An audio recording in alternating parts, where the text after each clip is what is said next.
Damos comienzo a un nuevo comentario bíblico expositivo. Servidores de Dios. Quien te habla es Manuel Cornejo. En esta ocasión estaré compartiendo la primera epístola de Pedro, capítulo 3 y versículo 10, donde dice: Porque el que quiere amar la vida y ver días buenos, refrene su lengua del mal, y sus labios no hablen engaño. Nótese que Pedro acude nuevamente a la Escritura y en esta ocasión es al libro de los Salmos, y lo hace para seleccionar una porción que resume y potencia la enseñanza. La cita está y la siguiente hasta el versículo 12, que corresponde al Salmo 34, versículo 12 y versículo 13, donde dice: ¿Quién es el hombre que desea vida? ¿Que desea muchos días para ver el bien? Guarda tu lengua del mal y tus labios de hablar engaño. Especialmente destacable la palabra vida, que marca el sentido del contenido de estos versículos, es decir, el que tenga ferviente deseo de una vida bendecida tiene que orientarla en el camino que se indica en el texto, en el que el Salmo, en el sentido de vida, equivale a largura de días, mientras que la epístola se trata de una vida digna de ser vivida. Lo contrario sería una vida que resume en las palabras del predicador vanidad de vanidades. La transcripción que hace el apóstol tiene pocas variables, como el texto de la Biblia de los 70, como la supresión de la interrogación inicial y también el cambio de la segunda a la tercera persona del imperativo. Comienza refiriéndose al deseo personal de quien quiera amar la vida, es decir, al que desea que la vida transcurra en un ambiente bendecido, lo que no supone ausencia de pruebas. Note que el mero hecho de la existencia no puede llamarse vida en el sentido del Salmo, porque no garantiza el arte de vivir con equilibrio y gozo, que no alcanza a todos. De otro modo, lo importante no es vivir muchos años, sino vivirlo dignamente, ya que el verdadero beneficio de la vida no está en su extensión, sino en el uso que se haga de ella, como decía Séneca, que con frecuencia quien menos vive es quien más vive. Añade otro deseo que es complementario del anterior, que desea ver días buenos. Note que se trata de alguien que ama la vida y desea gozar de días felices. El complemento de esta frase permite captar la atención de quien la lea, ya que esta vida muchas veces larga en años, pero siempre bendecida, es la propia de aquellos que respetan a Dios y obedecen sus mandamientos, como enseñaba Moisés al pueblo de Israel, antes de que pasara el Jordán y tomase posesión de la tierra de la promesa que Dios le daba, cuando dice: para que temas a Jehová tu Dios, guardando todos sus estatutos y sus mandamientos que yo te mando, tú, tu hijo y el hijo de tu hijo, todos los días de tu vida, para que tus días sean prolongados. Deuteronomios capítulo 6 y versículo 2. La primera condición era la de refrenar la lengua de hablar mal, es decir, en controlar con firmeza ese miembro tan indómito y peligroso. Evitar que articule malas palabras o expresiones que procedan, como dice Santiago, del fuego del infierno. Santiago capítulo 3, versículo 6. Ya que nadie puede hablar palabras venenosas contra otros e impedir que alguna parte de ese veneno le afecte a él mismo. Y el mismo Señor advirtió que por tus palabras serás justificado y por tus palabras serás condenado. Mateo capítulo 12, versículo 37.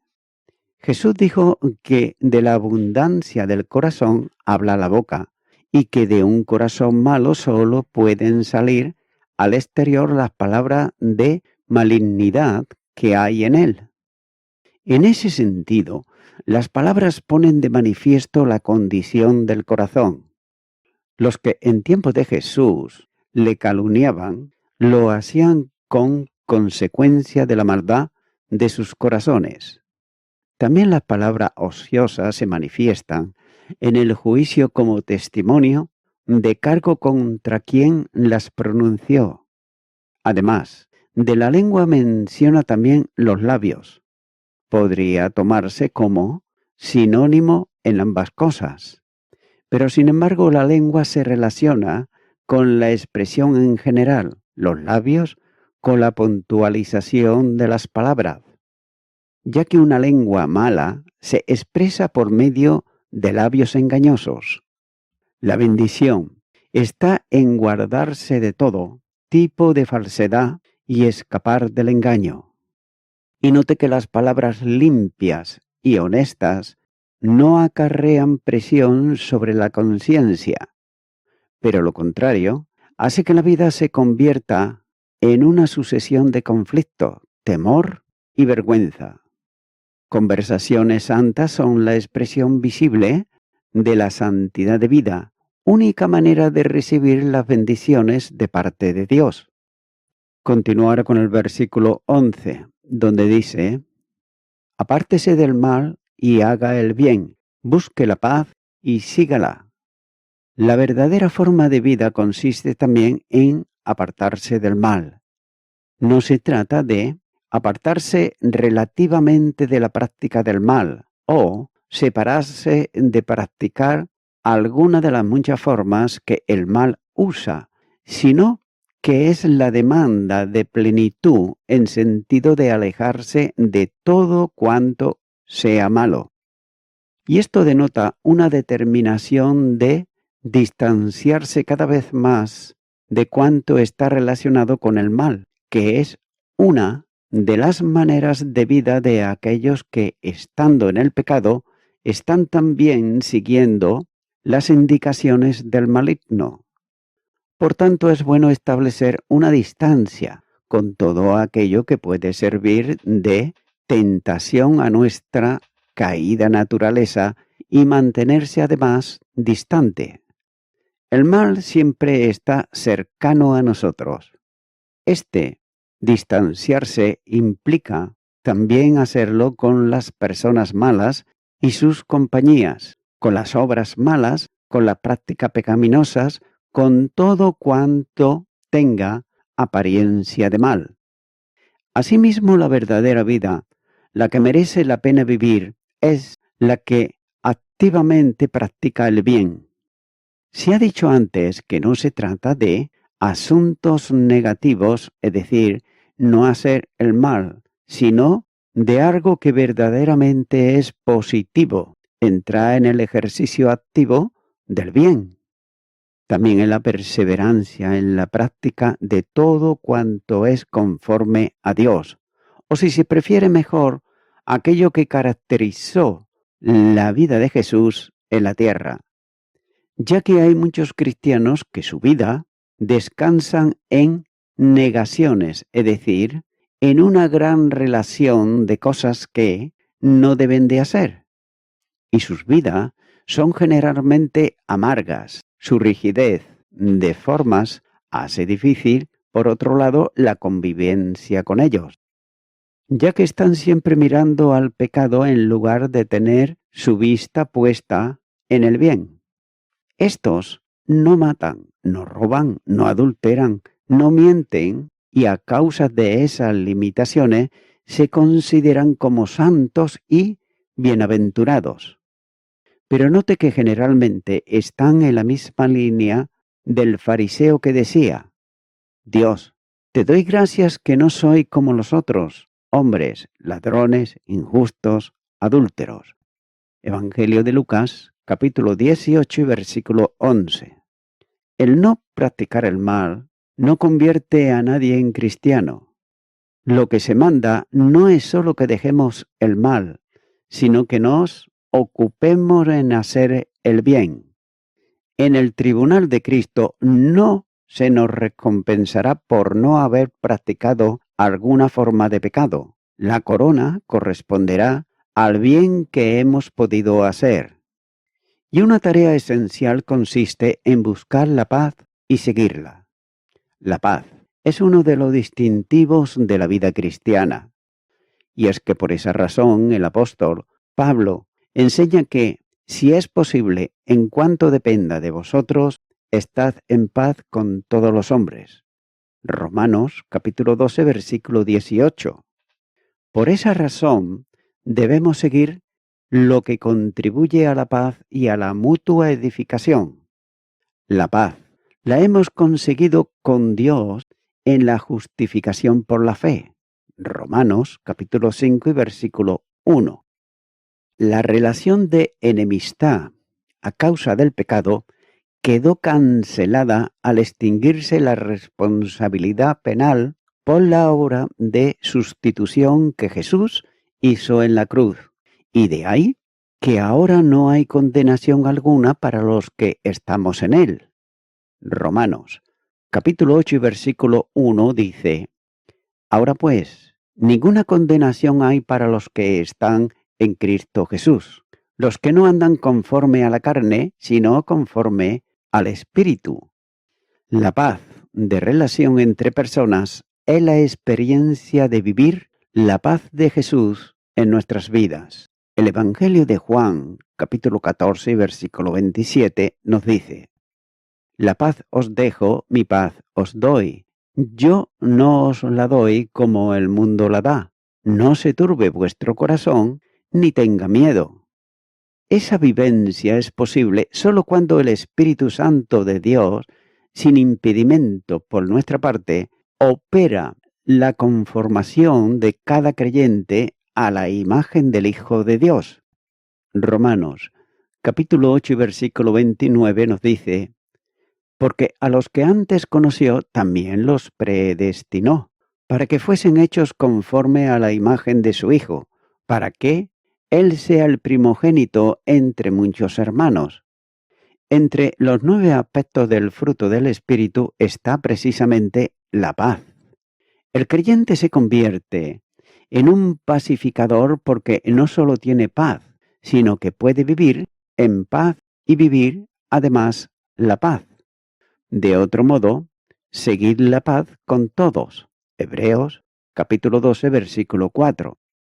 Además, Cristo calificó al creyente como un pacificador, llamándole también bienaventurado, cuando nos dice: Bienaventurados los pacificadores, porque ellos serán llamados hijos de Dios. Mateo capítulo 5, versículo 9.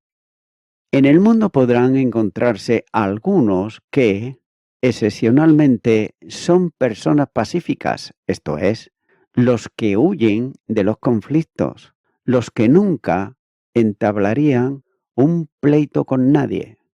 Son los enemigos de las guerras y de las disputas. Este es el concepto que tiene la sociedad de lo que es un pacificador. Pero, sin embargo, el texto de la epístola, recogiendo el Salmo, va mucho más allá, al referirse a quien no solo busca la paz, sino que también la sigue. El verbo expresa la idea intensa de perseguirla como consecuencia de la relación establecida por el creyente con Dios en Cristo, estando en plena armonía por la desaparición del obstáculo del pecado. El Señor vino al mundo con el propósito de matar las enemistades y anunciar las buenas nuevas de paz. Efesios capítulo 2 y los versículos 16 y 17 dice: Y mediante la cruz reconciliar con Dios a ambos en un solo cuerpo, matando en ella las enemistades. Y vino y anunció las buenas nuevas de paz a vosotros, que estabais lejos y a los que estaban cerca. La demanda para el creyente en una de vinculación con Jesús no puede ser otra que su mismo sentir. Filipenses capítulo 2 y versículo 5 dice: haya pues en vosotros este sentir que hubo también en Cristo Jesús. Por tanto, la paz es una consecuencia y una experiencia de la unión vital con Cristo, que convierte, y note esto, al creyente en algo más que un pacífico, ya que lo hace un pacificador. De ahí que haga todo cuanto le sea posible por estar en paz y siento una genuina necesidad de seguir también la paz. Note que seguirla o perseguirla solo es posible por quienes son hijos del Padre Celestial, a quien se le llama Dios de paz. Hebreos capítulo 13 y versículo 20. Este modo de vida caracteriza a los verdaderos creyentes que viven solícitos en guardar la unidad del Espíritu en el vínculo de la paz. Efesios capítulo 4 y versículo 3. Continuará con el versículo 12, donde dice: porque los ojos del Señor están sobre los justos y sus oídos atentos a sus oraciones, pero el rostro del Señor está contra aquellos que hacen el mal. Note que la mirada de Dios, aquí los ojos, es una expresión en la que Dios, como Padre, contempla con gozo a sus hijos, con afecto entrañable y con aprobación, ya que no deja de verlo a todos y a cada uno en particular. Y a estos llama justos, no porque sean irreprochables o impecables, sino porque los ve en Cristo, ya que ellos han creído el mensaje depositando fe en el Salvador, y en el Señor son además justificados, como señala Romanos capítulo 5 y versículo 1. Su vida no está exenta de fracaso y caídas, pero en todo caso, la sangre de Jesucristo los limpia de todo pecado. Primera carta de Juan, capítulo 1 y versículo 7.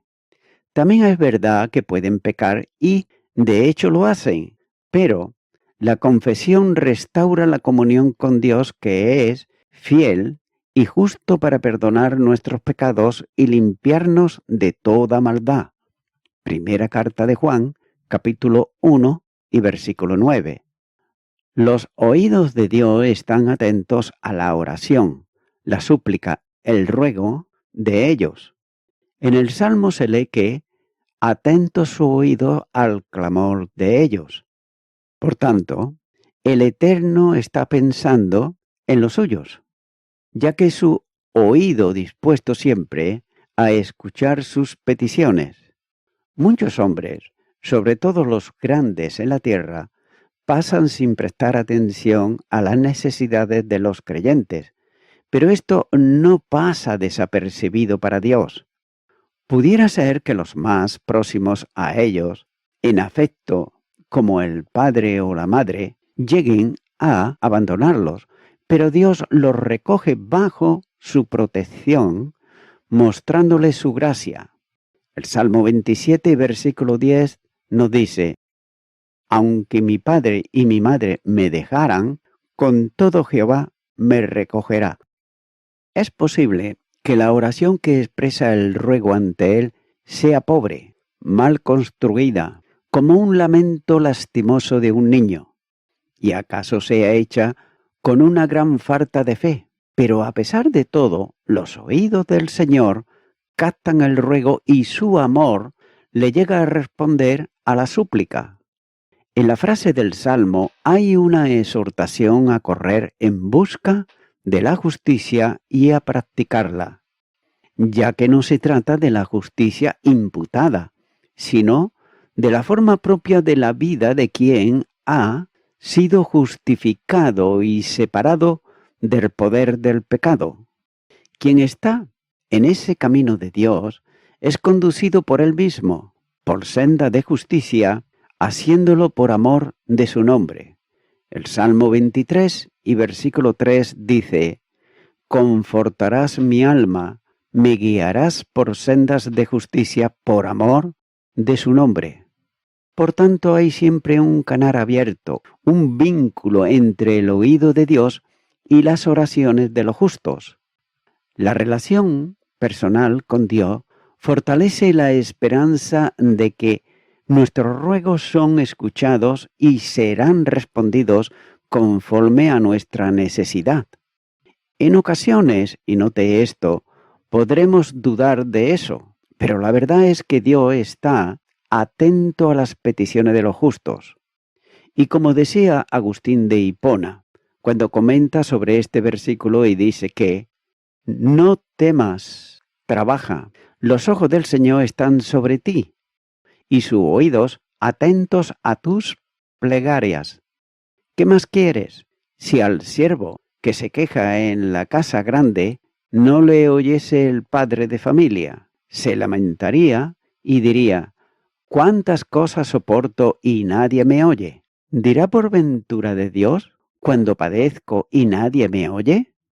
Si me oyese tal vez, dices, apartaría de mí la tribulación, voceo y soy atribulado. Permanece constantemente en sus caminos y cuando sea atribulado, te oirá. Ve que es médico y aún tienes todavía algo putrefacto. Voceas y sigues cortando y no levanta la mano hasta que haya sajado cuanto es menester. Por el contrario, es un médico cruel aquel que oye al hombre y perdona la herida y la gangrena. Ved cómo las madres refriegan en el baño a sus hijos atendiendo a la salud. ¿Acaso no lloran los niños entre sus manos? Son pues crueles porque no respetan ni atienden a sus lágrimas. Por el contrario, son misericordiosísimas. Sin embargo, lloran los niños y no se les perdona. Así también, nuestro Dios está lleno de amor, pero parece que no nos oye, con el fin de sanarnos y perdonarnos para siempre. En el mismo salmo que cita Pedro, se lee cuando dice: claman lo justo y Jehová oye, y los libra de todas sus angustias. Salmo 34, versículo 17. No hay problema, por intenso y grave que sea, que no tenga solución en la sabiduría y omnipotencia divina. Puede que nuestras aflicciones sean grandes, numerosas y complejas, pero la oración será suficientemente para liberarnos de todas ellas, porque el Señor actuará y se mostrará poderosamente a nuestro favor. Y concluye la referencia de la Escritura presentando el rostro de Dios. Él no permanece indiferente a los hechos perversos de los hombres, ya que su rostro se enfrenta a ellos, como suele decirse en lenguaje figurado, planta cara a los malos. Él ha determinado atender el ruego del justo, pero de la misma manera estableció que los impíos no prosperarán, poniendo la grandeza de su poder para hacerlo realidad. Mientras el justo permanece para siempre, la memoria de los impíos será cortada de la tierra, raídos y olvidados para siempre. El destino de ellos es la misma completa destrucción, como señala Éxodo capítulo 17, versículo 14 y Deuteronomios capítulo 32, versículo 26. Mientras que por otro lado, los justos resplandecerán como la luz del mediodía en la presencia de Dios. Note que el versículo requiere una reflexión personal, ya que hay ocasiones en que estaríamos dispuestos a bendecir al enemigo que persigue, pero en muchas más actuamos maldiciendo o hablando mal de nuestros hermanos. No es necesario que la maledicencia vaya acompañada de la mentira. Es suficiente con que la conversación sobre otro discurra por el cauce del desprestigio y del menosprecio.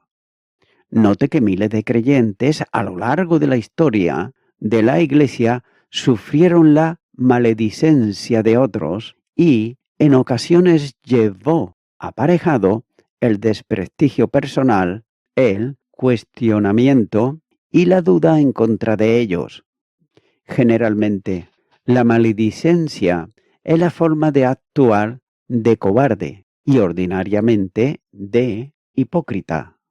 Es también el arma del envidioso.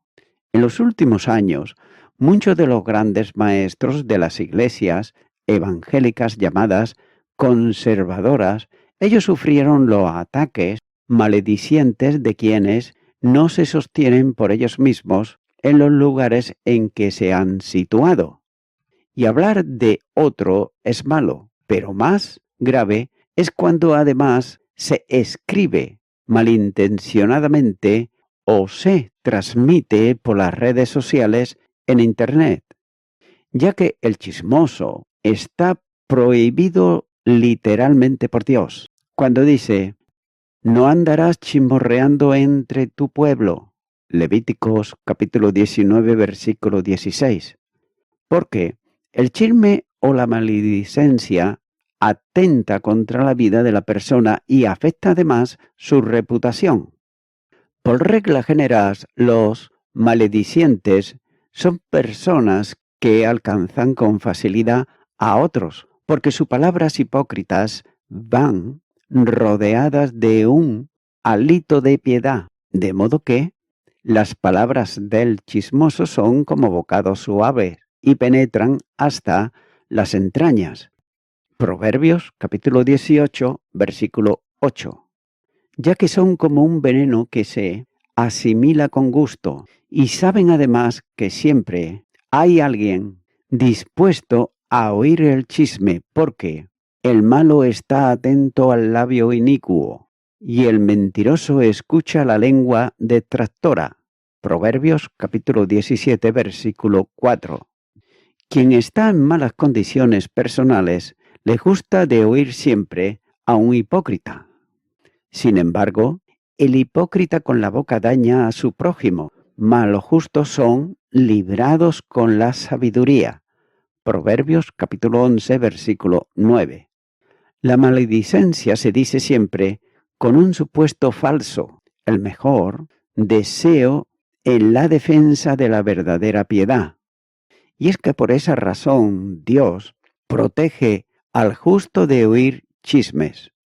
Note que la maledicencia es como una droga para un enfermo espiritual, ya que le insensibiliza. El que escucha el chisme está actuando como el malo y el inicuo. El maledicencia es un perverso gravemente nocivo, ya que la lengua falsa atormenta al que ha lastimado. Proverbios capítulo 26 y versículo 28. Quienes practican el pecado de hablar mal de otro pretenden hipócritamente buscar la paz, pero sin embargo producen contiendas y por tanto, donde no hay de estos, concluyen los conflictos, como enseña la palabra de Dios cuando dice que sin leña se apaga el fuego y donde no hay chismoso cesa la contienda. Proverbios capítulo 26, versículo 20. Y es por eso que los cristianos debemos de alejarnos de la compañía de los maledicientes, ya que el que anda en chismes descubre el secreto. No te entremetas pues con el suelto de lengua. Proverbios capítulo 20, versículo 19. ¿Y cuántas miserias y conflictos se han producido por la perversa costumbre de hablar mal de otro? Por tanto, que Dios nos mantenga apartado de los tales. Y voy concluyendo con esto. Amigo y amiga oyente, ¿cuántos hombres y mujeres en el día de hoy están viviendo para las cosas de este mundo? Y de pronto es como si se despertaran de un sueño, ellos se dan cuenta de que no vale la pena, que la vida es demasiado monótona, que la vida no vale la pena. No nos sorprende entonces que tomen un arma y se suiciden. No nos sorprende que cometan suicidio saltando de algún edificio. Tampoco no es sorprendente que esas personas tomen una dosis excesiva de drogas. Amigo y amiga oyente, uno no puede comenzar a vivir la vida en plenitud hasta cuando tenga la relación correcta con Dios. Y esta relación correcta con Dios solamente es a través de Jesucristo, el Hijo de Dios, el que dio su vida en la cruz del Calvario, el que puede quitar de tu lengua y de tu corazón todo engaño, toda hipocresía, todo hablar mal del otro. Por tanto, yo te animo ahora en este momento a que tú vengas a Jesucristo. Tú dirás, ¿y cómo hacerlo? Pues lo tienes que hacer orando a Dios y pidiéndole que venga a tu vida en arrepentimiento. Si no sabes cómo hacerlo, te puedo guiar en esta oración. Por tanto, repite conmigo y di ahí a dónde estás. Señor Jesucristo, te confieso que soy una persona chismosa, que soy una persona que habla mal de otros, que soy además hipócrita y otras tantas cosas. Por ello quiero pedirte perdón, no solo por estos pecados, sino por todos mis pecados, de los cuales me arrepiento.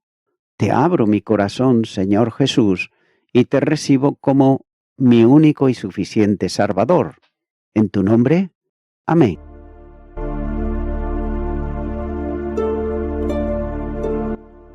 Amigo y amiga oyente, si tú has hecho esta oración de corazón, te recomiendo que comiences a orar a Dios, en primer lugar, en el nombre del Señor Jesucristo.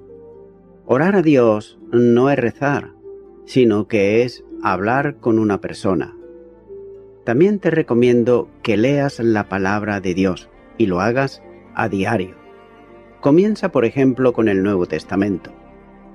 Y también, por último, te recomiendo que para que puedas crecer espiritualmente, te congregues en una iglesia cristiano-evangélica, donde se predique, se enseñe y se practique la sana doctrina y la palabra de Dios.